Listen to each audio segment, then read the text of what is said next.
The stars had been at war for 300 years, and nobody on Earth knew about it.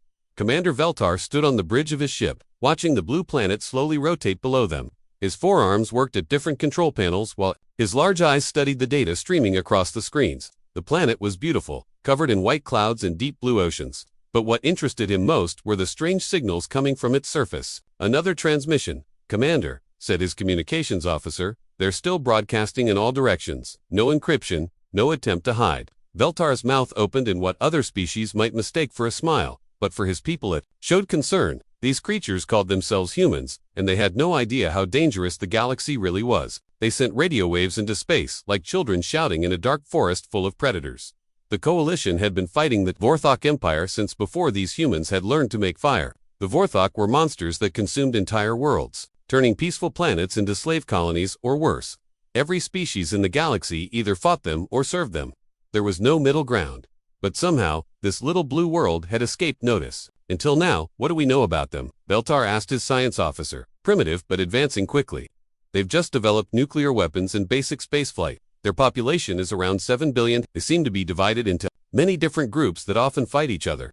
Veltar studied the images on his screen. The humans looked soft and weak compared to most species he knew. They had no natural armor, no claws, no enhanced strength. They were smaller than his own people and seemed to break easily. Yet something about them made him pause. "Show me their military data again." The screen filled with images of human warfare. Veltar watched vehicles roll across battlefields, aircraft soar through skies, and ships move across oceans. What caught his attention wasn't their weapons, which were crude by galactic standards, but how they used them. "Look at this pattern," he said, pointing to a tactical display.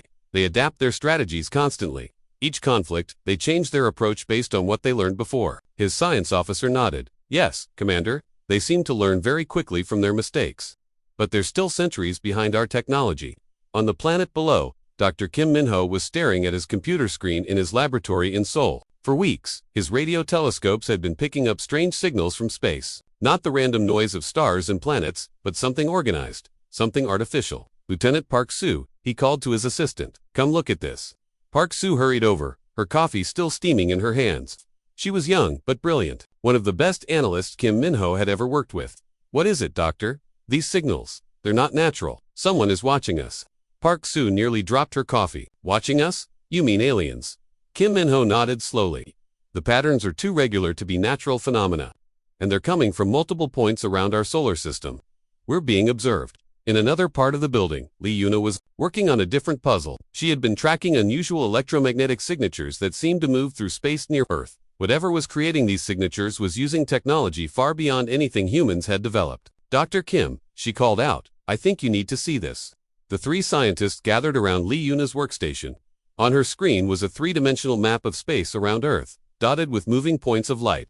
"These are the sources of the electromagnetic signatures," Lee Yuna explained. "They're artificial objects, and they're definitely not ours." Kim Minho felt his heart racing. "How many? At least 12 that I can detect. Probably more that are better hidden." High above them, Commander Veltar was making a decision that would change the course of galactic history. His orders from Coalition Command were clear: evaluate the humans and determine if they could contribute to the war effort against the Vorthok. The evaluation was simple.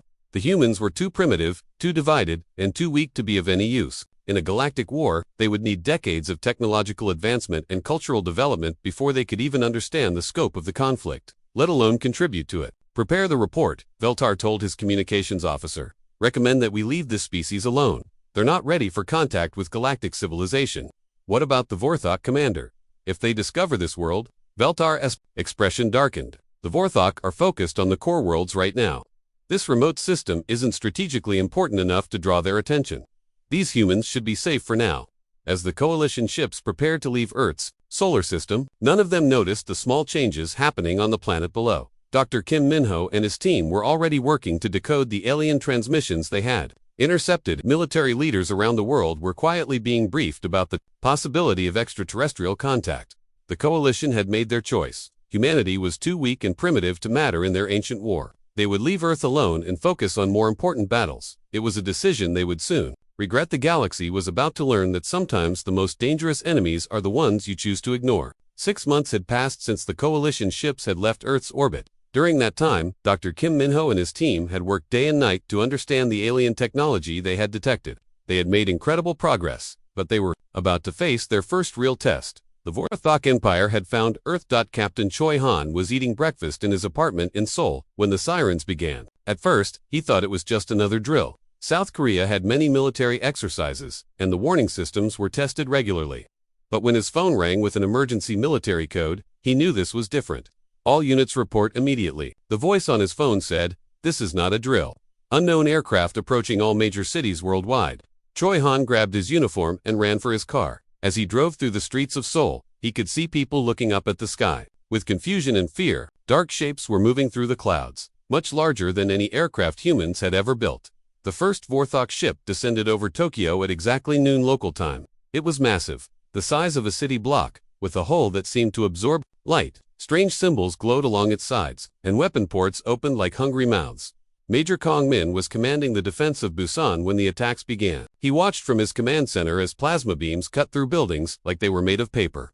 The heat from the alien weapons was so intense that concrete turned to glass and metal melted like water. "Sir, conventional weapons aren't working," reported his communications officer. "Our missiles just bounce off their shields." Kong Min gritted his teeth. "Then we adapt. Get me Dr. Kim Minho in Seoul, now." In his laboratory, Kim Minho was already working frantically with his team. Lee Yuna had managed to intercept some of the alien communications, while Park Soo was analyzing the energy signatures of their weapons. "Doctor," Park Soo called out, "I think I understand how their shields work. They're using rotating electromagnetic fields. If we can match the frequency, we can punch through." Kim Minho finished. "How long do you need?" "Give me 2 hours. Have 30 minutes. Around the world, the Vorthok invasion was proceeding exactly as planned. Their war commanders had expected to face primitive projectile weapons and chemical explosives. They had fought countless species across the galaxy, and none had ever provided more than token resistance during the initial assault. But something was wrong. The humans weren't running in panic like most primitive species. Instead, they were regrouping, adapting, and fighting back with a creativity that caught the Vorthok completely off guard. Engineer Oh Jin had been working on experimental rail technology when the invasion began. Now, he found himself turning his research prototype into a weapon of war in record time. Working with a team of volunteers in an underground facility near Seoul, he modified the railgun to fire depleted uranium rounds at incredible speeds. "If we can't break their shields with energy weapons," Oh Jin explained to his team, "we'll try pure kinetic force." The first test shot was fired at a Vorthok patrol craft that had landed near the facility. The uranium round, traveling at 30,000 meters per second, punched through the alien shield and tore the ship in half. Oh Jin smiled grimly. "It works. Start building more." Admiral Park Hae-on coordinated the global defense from a bunker deep beneath the mountains outside Seoul. Reports were coming in from every continent, and the picture they painted was both terrifying and encouraging. Terrifying because the aliens had technology far beyond human capabilities. Encouraging because humans were proving much harder to defeat than anyone had expected. "Sir," his aide reported, "the team in Tokyo has figured out how to disrupt their communications. They're using captured alien equipment to jam their coordination signals." In the situation in New York, the National Guard there has started using the aliens' own plasma weapons against them. They're salvaging equipment from destroyed ships and turning it around within hours. This was what the Vorthok had never encountered before. Most species they conquered were either too primitive to understand alien technology or too advanced, didn't need to adapt quickly. Humans fell into a unique category, smart enough to reverse engineer captured equipment, but desperate enough to try anything. Captain Yoon Tae led a small squad through the ruins of downtown Seoul, hunting for intact alien technology. His men carried a mixture of human and alien weapons, whatever they could find that worked. "Target ahead," whispered his scout, Vorthok Patrol. 3 soldiers. The alien warriors were 7 feet tall, with thick armor and energy weapons that could cut through steel. They moved with the confidence of predators who had never met effective resistance. They died before they knew what hit them. Yoon-tae's team used human tactics with alien weapons. They struck from multiple directions, used the environment to their advantage, and disappeared before the enemy could respond. It was guerrilla warfare with technology beyond human dreams. After 3 weeks of brutal fighting, something unprecedented happened in galactic history. The Vorthok Empire, which had conquered worlds for 1,000 years without ever retreating, began to pull back from Earth. The human defense had been too costly, too unpredictable, and too effective. Worse, the humans had captured enough alien technology to potentially become a real threat in the future. As the last Vorthok ships fled Earth's orbit, they left behind the tools that would transform humanity from a primitive species into something the galaxy had never seen before. The war had come to Earth uninvited, but humanity had turned it into their first step toward the stars. 1 year after the Vorthok retreat, Captain Lee So stood on the bridge of humanity's first interstellar warship. The EU's defiance was unlike anything the galaxy had ever seen. Its hull combined human engineering with captured Vorthok technology, creating something that shouldn't have been possible. Captain called his navigation officer. "We're approaching Coalition space. Should I send the diplomatic codes?" Lee So smiled. "No. Let them discover us the same way we discovered them, through surprise." The ship moved silently through space, its hybrid engines making almost no detectable signature. Behind it followed 12 more vessels, each one a testament to human adaptability and engineering skill. In just 1 year, humanity had gone from defending their home planet to building a fleet capable of interstellar travel. On the Coalition monitoring station, at the edge of their territory, sensor operator Crystal was having a boring shift. Nothing ever happened in this quiet sector of space. The war with the Vorthok was being fought thousands of light years away, and patrol duty here was considered punishment for minor mistakes. Then his screens lit up with impossible readings. Commander Crystal shouted, "Unknown ships approaching. Multiple contacts. Unknown design." Commander Heshvar rushed to the sensor station. "Show me." The display revealed something that made no sense. The ships were clearly artificial, but their technology signatures didn't match any known species in the galactic database. More importantly, they were moving through Coalition space without permission or identification. "Are they Vorthok?" asked. "No, sir. The energy readings are completely different. These ships are using some kind of hybrid technology I've never seen before." Aboard the Defiance, Ambassador Kim Da prepared for humanity's first official contact with galactic civilization. She was a former diplomat who had spent the last year learning everything possible about Coalition politics and customs.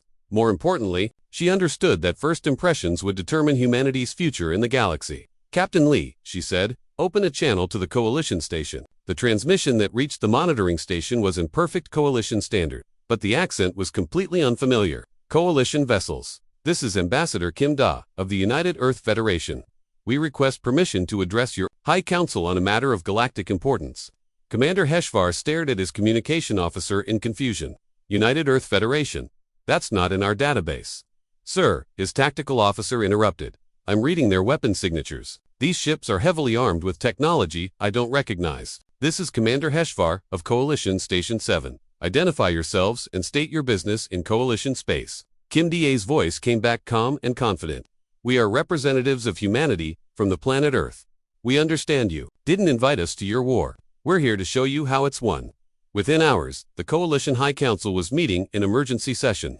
Representatives from dozens of species gathered in the Great Chamber on the capital world, all trying to understand this new development. "These humans," explained Admiral Vorthkin, "appeared from nowhere with ships that our best analysts can't fully understand. They claim to have defeated a Vorthok invasion of their homeworld." Council leader HFY studied the data with his 6 eyes.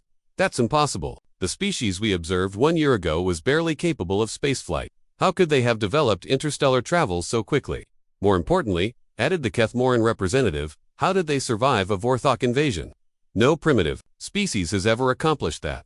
The answer came when the human ships agreed to a tactical demonstration. Captain Lee So selected a location where a Vorthok patrol squadron had been causing problems for Coalition forces. 3 enemy ships against 13 human vessels seemed like reasonable odds for a first test. Commander Yuntae led the attack formation while Captain Namsu coordinated the support ships. The human fleet moved unlike anything the Coalition observers had ever seen. Instead of the careful, formation-based tactics most species used, the humans fought like a swarm of angry insects. "They're not following any recognizable battle doctrine," reported the Coalition observer. "Each ship seems to be acting independently, yet they're perfectly coordinated." What the Coalition didn't understand was that human tactics had been developed through centuries of warfare against other humans. They knew how to fight enemies who were smart, adaptable, and unpredictable because they had been doing it for their entire history. The first Vorthok ship died when 3 human vessels surrounded it and fired simultaneously. But instead of using conventional energy weapons, the humans did something shocking. They used captured Vorthok weapons against the enemy ship, overloading its shields with its own technology. The second Vorthok ship tried to retreat, but Captain Zhang Ho had anticipated this. His ship had been waiting in the exact position the enemy would flee to, invisible to their sensors due to human stealth modifications. The third enemy ship lasted longer, but only because the humans were testing different tactical approaches. They treated the battle like a learning exercise, trying new strategies and weapon combinations to see what worked best. When the engagement ended, all 3 Vorthok ships were destroyed. The human fleet had taken no casualties and had barely used 10% of their ammunition. "How is this possible?" whispered the Coalition observer. Captain Liso answered over the communication channel. You've been fighting this war the same way for 3 centuries. The Vorthok know all your tactics, all your strategies, all your weaknesses, but they've never faced us before. Ambassador Kim Da's message to the Coalition Council was simple. We don't want to join your war, we want to end it. Give us the chance and we'll show you how. The galaxy was about to learn that sometimes the most dangerous weapon isn't advanced technology, but a completely new way of thinking. General Songmin stood in the Coalition war room, surrounded by alien officers who looked at her with a mixture of respect and fear. 6 months ago, she had been defending Earth from invasion. Now she was planning the largest military operation. In galactic history, the Vorthok Empire controls over 200 star systems, she explained to the assembled commanders. They've held these territories for centuries because you've been fighting them the same way every time. Today, that changes. The holographic display showed the entire war zone, with red markers indicating Vorthok positions and blue ones showing coalition forces. For 300 years, the front lines had barely moved. Both sides would attack, fight brutal battles, and then retreat to defensive positions. General Song, said Admiral Kethfer, a coalition veteran, we've tried every strategy our best minds could develop. The Vorthok are simply too strong. Songmin smiled, but there was no warmth in it. You've tried every strategy that makes sense to civilized beings, but the Vorthok aren't civilized, and neither are we. Colonel Baijun activated his portable computer and began showing technical diagrams. We've been studying captured Vorthok equipment for the past year. Their technology is advanced, but it has weaknesses. They've never needed to defend against enemies who think like humans. What do you mean? Asked the Trilaxian representative. They design their shields to stop energy weapons and kinetic projectiles, Baijun explained. But what if we don't? Try to break through the shields. What if we make the shields work against them? The demonstration that followed shocked the coalition officers. Human engineers had modified standard plasma weapons to create feedback loops in Vorthok shield generators. Instead of trying to overwhelm the shields with brute force, they made the shields destroy themselves. Major Han Su stepped forward with his own presentation. This is just the beginning. We've developed 17 different ways to turn Vorthok technology against itself. But more importantly, we've learned how they think. Dr. Shinyu, the human psychological warfare specialist, had spent months studying Vorthok behavior patterns. Her research had revealed something that 3 centuries of warfare had missed. The Vorthok Empire is built on the idea that they are perfect warriors, she explained. They've conquered so many species that they believe they cannot be defeated. This confidence is their greatest weakness. How can confidence be a weakness? Asked a coalition general. Because it makes them predictable, Shinyu replied.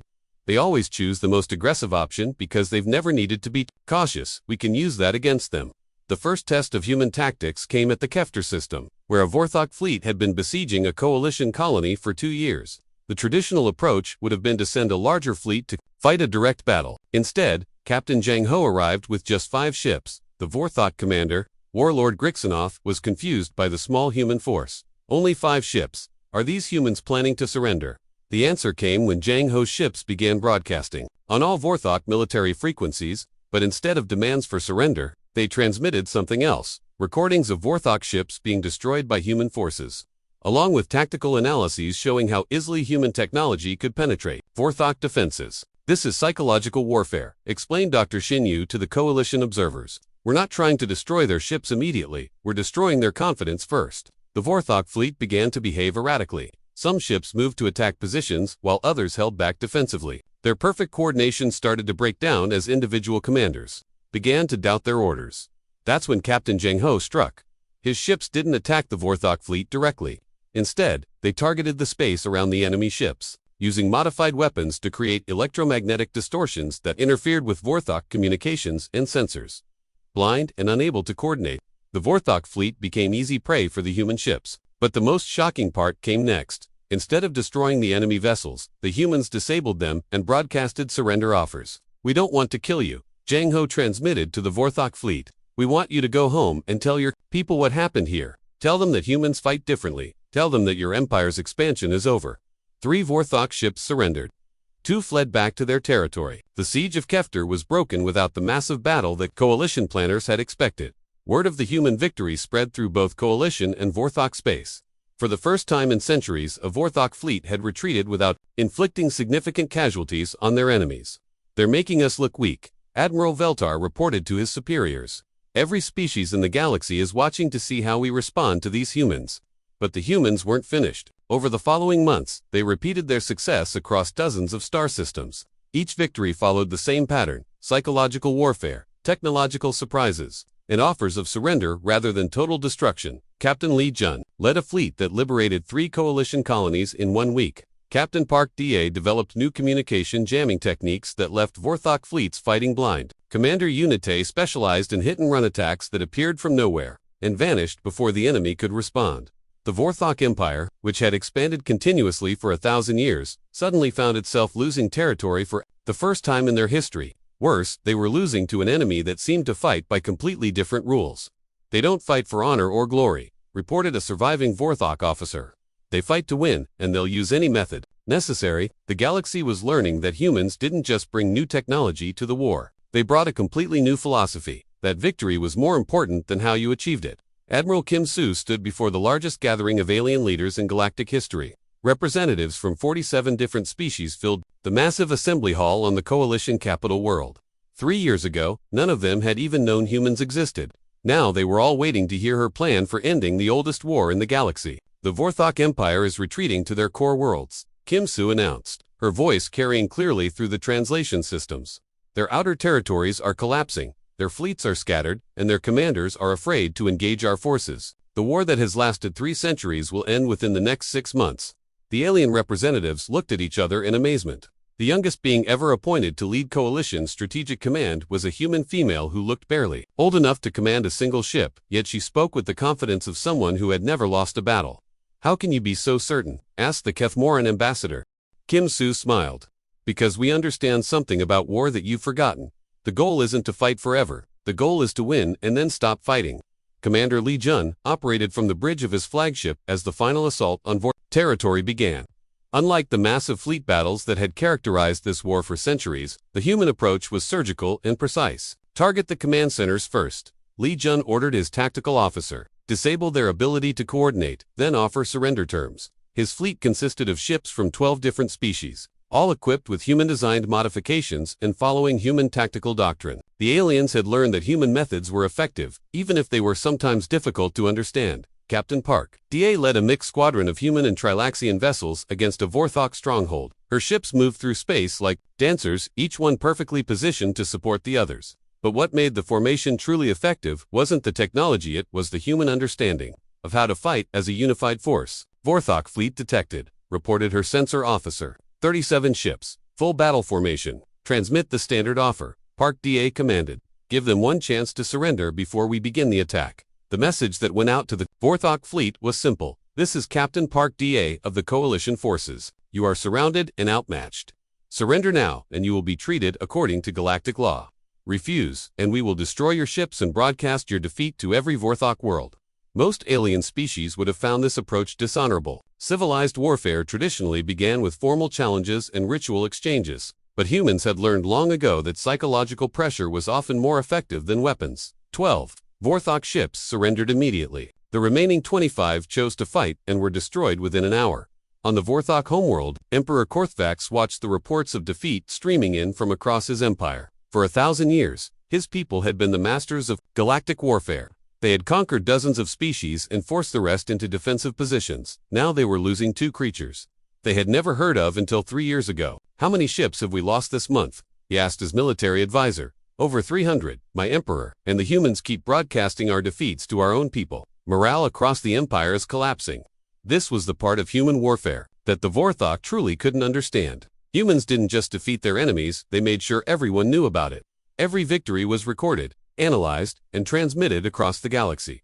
General Omin coordinated the final assault. From the Coalition Command Center, his screens showed human and alien fleets moving in perfect coordination across dozens of star systems. What had once been an impossible dream, defeating the Vorthok Empire, was now simply a matter of completing the logistics. "Sir," reported his communications officer, "we're receiving surrender offers from 17 Vorthok worlds. They're requesting terms." "Standard terms," Omin replied. "Disarmament, reparations for damaged worlds, and integration into the galactic community." Under Coalition supervision, the transformation was remarkable. In 3 years, humans had not only joined the galactic war, but had completely changed how it was fought.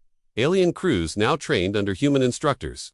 Coalition ships carried human-designed weapons and defensive systems. Most importantly, the galaxy had learned that humans possessed something that had been missing from galactic warfare: the ability to think beyond the current battle. Captain Yuhan led the final assault on the Vorthok capital system. His fleet included the most advanced ships in the galaxy, crewed by beings from a dozen different worlds, all working together using tactics that no one had imagined possible just a few years earlier. Vorthok Imperial Fleet detected. His tactical officer reported 200 ships in defensive formation around their homeworld. Transmit our terms. Yuhan ordered. This is their last chance to end this peacefully.